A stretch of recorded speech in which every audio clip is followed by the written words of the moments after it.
நீட்டுக்கு எதிரான திராவிடர் கழகத்தின் பரப்புரைக்கு தாவேக அரசு தடை விதித்ததற்கு திமுக தலைவர் மு.க.ஸ்டாலின் கண்டனம் தெரிவித்திருக்கிறார். நீட் உயர்சாதி இடஒதுக்கீட்டிற்கு எதிரான போராட்டத்தை கண்டு பாஜகவை விட தாவேக பயப்படுகிறது என்றும் ஸ்டாலின் கூறியுள்ளார். யாருடைய அழுத்தத்திற்கு பயந்து இதை செய்கிறார்கள்?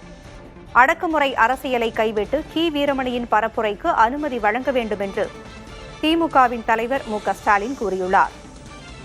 சிவப்பும் மஞ்சளும் சேர்ந்தால் கிடைப்பது காவி என்றும் அவர் கூறியுள்ளார். கி. வீரமணி பரப்புரைக்கு அனுமதி வழங்குக என்று கூறியிருக்கிறார் திமுகவின் தலைவர் மு.க.ஸ்டாலின். பாஜகவை விட தாவேக பயப்படுகிறது என்றும் அவர் கூறியுள்ளார்.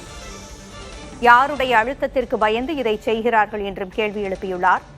அடக்குமுறை அரசியலை கைவிட்டு கி. வீரமணியின் பரப்புரைக்கு அனுமதி வழங்க வேண்டும் என்றும் மு.க.ஸ்டாலின் கூறியுள்ளார்.